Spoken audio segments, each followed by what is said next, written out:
नमस्कार मित्रांनो. सिंह राशीचं जुलै 2024 करताचा राशीफळ काय असेल?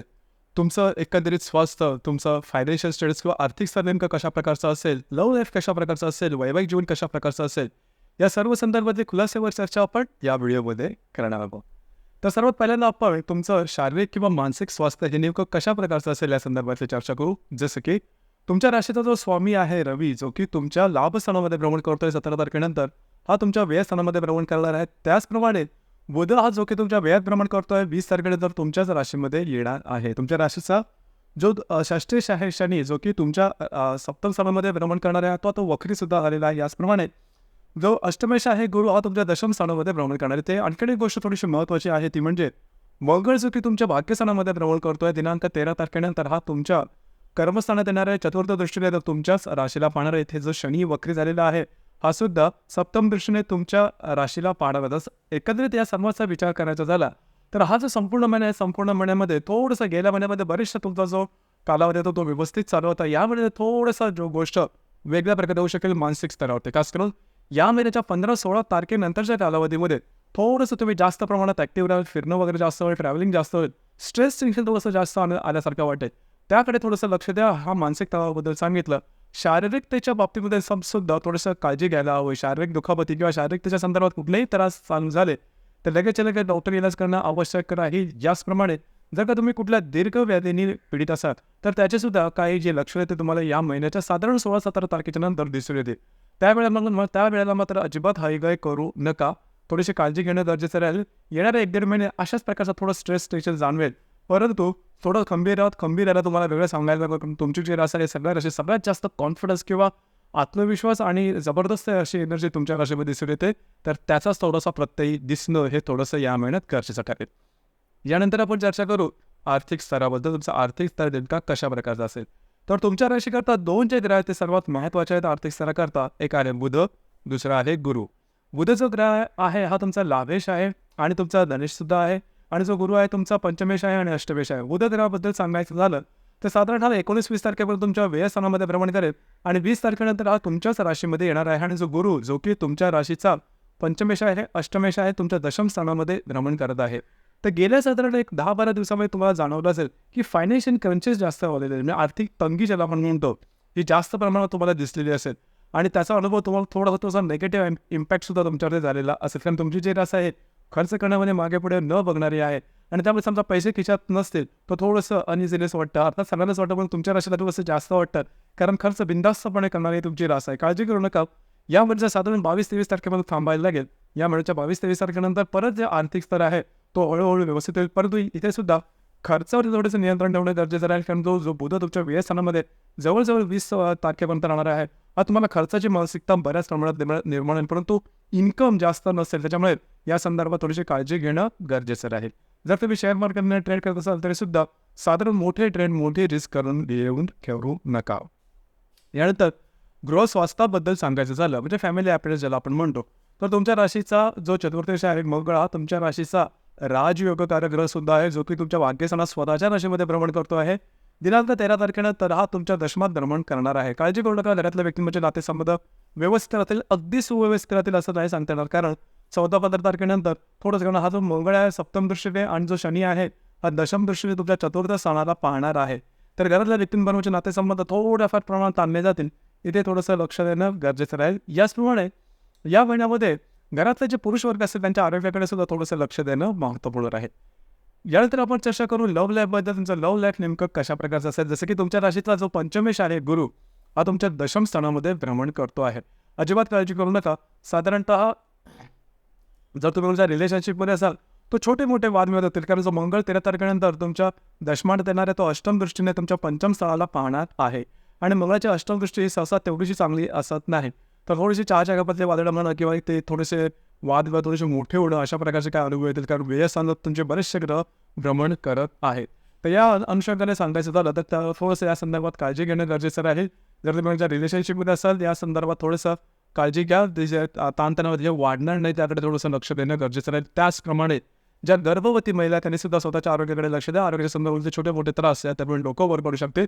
डॉक्टर इलाज करणं गरजेचं राहील. याचप्रमाणे जर विद्यार्थी वर्ग आहे त्यांच्यासाठी मात्र हा जो कालावधी हा कालावधी शुभफलदायी राहील, परंतु तुम्हाला तुमचे एफर्ट किंवा प्रयत्न करणं हे महत्त्वपूर्ण राहील.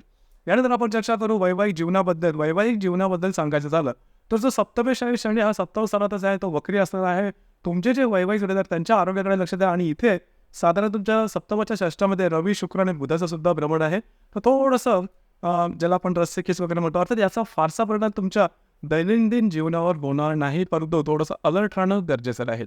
यानंतर आपण तुमच्या करिअरबद्दल विचार करू. तुमच्या राशीचा जो दशमेश आहे शुक्र, जो की तुमच्या व्ययस्थानामध्ये भ्रमण करतोय, दिनांक 7 तारखेनंतर तो व्ययात येणार आहे. इथे महत्त्वाचं म्हणजे मंगळ आणि गुरु सुद्धा आहेत. मंगळ हा 13 तारखेनंतर येथे तुमच्या दशमात येणार आहे. तर जर का तुम्ही ज्या ठिकाणी काम करता, नोकरी करता किंवा व्यवसाय करता, त्या ठिकाणी थोडंसं एक ॲडजस्टमेंट करणं गरजेचं आहे. तुमच्या राशीला ॲडजस्ट करणं हे थोडंसं कठीण होऊन बसतं. तर तुमचे जे सहकारी असेल किंवा तुमचे जे वरिष्ठ असतील त्याच्याबरोबर वादविवादाच्या ठिणग्या उडणं आणि ते थोडंसं वाढत जाणं, अशा प्रकारचे काय अनुभव तुम्हाला वाटू शकेल की आपण काम जास्त करून घेतलं जात आहे. तर तसं काही नसेल मुळामध्ये, पण आपल्याला तसं थोडं वाटतं, कारण तुमची जी रास आहे, रास आहे ही सेल्फ डिपेंडेंट आहे, सेल्फ रिस्पेक्टवाली आहे. छोटं मोठं गोष्टी जरी तुमच्या मनाव्यक्त बोलल्या गेल्या तरी पण तुम्हाला थोडासा धक्का बसतो. या संदर्भात थोडीशी काळजी घेणं गरजेचं राहील. आणि कुठल्याही छोट्या मोठ्या कारणाने तुमचं जे जॉब असेल किंवा तुमचा जो बिझनेस असेल तो सोडण्याचा किंवा त्या वेगळं काही शोधण्याचे कारण याच्या बंधात पडू नका. जर का तुम्हाला ऑफिसची बदली वगैरे पाहिजे असेल किंवा त्या संदर्भात तुम्हाला तुमच्या ज्या गोष्टी आहेत त्या तुम्हाला अपेक्षित अशाच घडते, नवीन ऑपॉर्च्युनिटीसुद्धा येतील कार्यक्षेत्राच्या संदर्भात, त्या नीट स्टडी करून किंवा त्याचा नीट विचार करून त्या संदर्भात निर्णय घ्या. कारण मंगळ जर तुमच्या दशमात गुरुमंगळ येणार आहे, तर अशाच प्रकारची सिच्युएशन थोडीशी तयार करते. या संदर्भात काळजी घ्या. दुसरे त्यानंतर आपण चर्चा करणार आहोत. एकंदरीत सांगायचं झालं म्हणजे मोठ्या प्रमाणात सांगायचं झालं तर हा जो महिना जर का तुम्ही तुलना केली जून महिन्याशी, तर जून महिना हा बराचसा व्यवस्थित होता. या महिन्यामध्ये गोष्टी थोड्याशा वेगळ्या होतील. खूप काही वाईट असं नाही आहे, खूप काही चांगलं असं पण नाही आहे. म्हणजे वैवाहिक जोडीदार, तुमचं कार्यक्षेत्र आणि थोडीशी आर्थिक तंगी सुरुवातीला जाणवू शकेल. तर या संदर्भामध्ये मोठे निर्णय होत्या किंवा अगदी टोकाचे निर्णय जाऊन घेऊन येतात. तुमची जी रास आहे रिस्क घ्यायला सगळ्यात पुढे असते, पण तो अशी सोची समजी रिस्क महत्त्वाची असते. जर का तुम्ही ब्लाइंडली अशी काही रिस्क घेतला तर ते तुम्हाला त्रासदायक होईल. यानंतर आपण चर्चा करू ग्रहयोगांबद्दल. ग्रहयोगांचे जे परिणाम असतील हे नेमके कशा प्रकारचे असेल. जसं की दिनांक 2 तारखेला बुध आणि नेपच्यूनचा त्रिकोण योग होणार आहे. नेपच्यून जो की तुमच्या अष्टम स्थानामध्ये भ्रमण करतोय, जो बुध तुमच्या व्यय स्थानामध्ये भ्रमण करतोय, दोघांचा त्रिकोण योग होणार आहे. कागदोपत्री व्यवहाराच्या संदर्भात काही चांगले अनुभव तुम्हाला येऊ शकतील किंवा चांगल्या संकल्पना असू शकतील. याचप्रमाणे इन्व्हेस्टमेंट किंवा गुंतवणुकीच्या बाबतीत सुद्धा काही नवीन संधी तुमच्या समोर येऊ शकतील. याचप्रमाणे दिनांक 3 तारखेला शुक्र आणि नेपच्यूनचा त्रिकोण योग सुद्धा होणार आहे. शनी जो की तुमच्या सप्तमात भ्रमण करतोय, हा वक्री आहे, त्याच्यावर तुमच्या लाभातला जो शुक्र आहे हा त्रिकोण योग करणार आहे. तर अर्थातच घरातल्या ज्या व्यक्ती असतात त्यांच्याकडे बाहेर फिरण्याचा योग समजतात. सगळ्यात महत्त्वाचं म्हणजे तुमच्या घरातले जे व्यक्ती आहेत त्यांच्यामध्ये नातेसंबंध चांगले होतील आणि तुमचे जे मित्रपरिवार असेल त्यांच्याकडून तुम्हाला चांगले काही सल्ले मिळू शकतील. याचप्रमाणे दिनांक 11 तारखेला रवी शनीचा त्रिकोण योग होणार आहे. शुक्र नेपच्यूनचा सुद्धा त्रिकोण योग होणार आहे. शनी जो की तुमच्या सप्तमात भ्रमण करतोय, वक्री आहे, त्याच्याबरोबर तुमच्या लाभस्थानातला जो रवी आहे हा त्रिकोण योग करणार आहे. अतिशय उत्तम अशा प्रकारचा योग आहे. खास करून वैवाहिक जोडीदाराबरोबरचे नातेसंबंध सुमधुर अशा प्रकारचे दिसून येतील. याचप्रमाणे वैवाहिक जोडीदारापुढे बाय फिरण्याचा संबंध काही चांगल्या तुम्हाला या दरम्यान लाभ होतील. त्याचप्रमाणे शुक्र नेपच्यूनचा अष्टम आणि व्ययातून होणारा जो त्रिकोण योग आहे हा सुद्धा तुम्हाला शुभफलदायी राहील. काही चांगल्या तुम्हाला संकल्पना वगैरे सुचू शकतील, खास करून कार्यक्षेत्राच्या संदर्भात. म्हणजे कार्यक्षेत्रामध्ये जर का तुम्हाला काही बदल हवे असतील तर त्याच्या संदर्भातले काही चांगले इंट्युशन्स किंवा अंतःप्रेरणा तुम्हाला येऊ शकतील. जरूर त्यावर तुम्ही विचार करू शकता. याचप्रमाणे दिनांक 15 तारखेला मंगळ आणि हर्षलची युती होणार आहे. आता ही जी युती आहे अतिशय महत्त्वपूर्ण आहे. दशमात होणारी ही युती तुमच्यासाठी खूप महत्त्वपूर्ण राहील. खास करून ज्या ठिकाणी जसं मी मगाशी सांगितलं काम करता, नोकरी करता किंवा व्यवसाय करता त्या ठिकाणचे सहकर्मी किंवा वरिष्ठ यांच्याबरोबर वादविवादाची ठिणगी होऊ शकेल. ही ठिणगी मोठ्या प्रमाणात स्फोटसुद्धा होऊ शकतो, कारण तुमची रास ही तशा प्रकारची आहे. म्हणून सरळ आहे, बिंदास्त आहे, ब्लंटली बोलणारी आहे. पण त्याचा कधी चुकीचा सुद्धा अनुभव येतो. तर मंगळ हर्षलिटी जी काय 15 तारखेला त्या दरम्यान अशा प्रकारचे काही अनुभव, अशा प्रकारचे काही विचार हे अगदी टोक काढू शकतात. म्हणजे 14, 15 आणि 16 या दरम्यान अशा प्रकारचे काही अनुभव येतील. काळजी घ्या. स्वतःच्या आरोग्याकडे सुद्धा लक्ष देणं या संदर्भामध्ये महत्त्वाचं राहील. म्हणजे भावनेच्या आधारे जाऊन कुठल्याही प्रकारचे चुकीचे निर्णय मात्र घेऊ नका. याचप्रमाणे दिनांक 21 तारखेला बुध आणि हर्षलचा केंद्रयोग होणार आहे. हर्षल जो की तुमच्या 10व्या स्थानामध्ये भ्रमण करतोय, जो बुध तुमच्या व्ययात भ्रमण करेल, बुध जो की तुमच्याच राशीमध्ये भ्रमण करेल, दोघांचा केंद्रयोग होणार आहे. महत्त्वपूर्ण गोष्ट आहे. तुमची मानसिकता थोडीशी स्थिर ठेवा. कुठल्याही प्रकारचे महत्त्वपूर्ण निर्णय घेऊ नका. मानसिकते थोडासा परिणाम करेल. थोडंसं स्ट्रेस टेन्शन जास्त वाढण्यासारखं वाटेल, पण तो काळजी करू नका, हे नॉर्मल होणार आहे. याचप्रमाणे दिनांक 22 तारखेला रवी आणि नेपच्यूनचा त्रिकोणी योग सुद्धा होणार आहे. रवी जो की तुमच्या व्ययात भ्रमण करतोय, जो नेपच्यून तुमच्या 8व्या स्थानामध्ये भ्रमण करतोय. दोघांचा त्रिकोणी योग होणार आहे. खास करून हा जो त्रिकोणी योग आहे, हा त्रिकोणी तुमच्यासाठी शुभफलदायी राहील. ज्या व्यक्ती धार्मिक किंवा आध्यात्मिक मार्गामध्ये आहेत त्यांना काही चांगले इंट्युशन्स किंवा अंतःप्रेरणा या दरम्यान येऊ शकते. तर दररोज त्याच्यावरती काम करा. फिरणं वगैरे जास्त पण त्याच्यामधून काही चांगल्या गोष्टीच तुमच्या बाहेर येऊ शकतील. आणि या महिन्याची जी अमावस्या आहे ती मिथुन राशीत आहे. दिनांक 5 तारखेला तुमच्या लाभ स्थानामध्ये आणि गुरुपौर्णिमा आहे या महिन्याची, ती आहे 21 तारखेला. तर साधारण अमावस्या पौर्णिमेच्या दरम्यान रविचंद्राचं आकर्षण पृथ्वीकडे हे थोडंसं जास्त प्रमाणात असतं आणि त्यामुळे थोडंसं आपण आपले जे भावनिकता आहे ती थोडीशी ढळल्यासारखी वाटते किंवा आपण चुकीचे निर्णय घेण्याची शक्यता जास्त असते. त्याच्या या संदर्भामध्ये कुठल्याही प्रकारचे असे निर्णय छोटे किंवा मोठे घेऊ नका की जेणेकरून तुमच्या आयुष्याची दिशा बदलेल.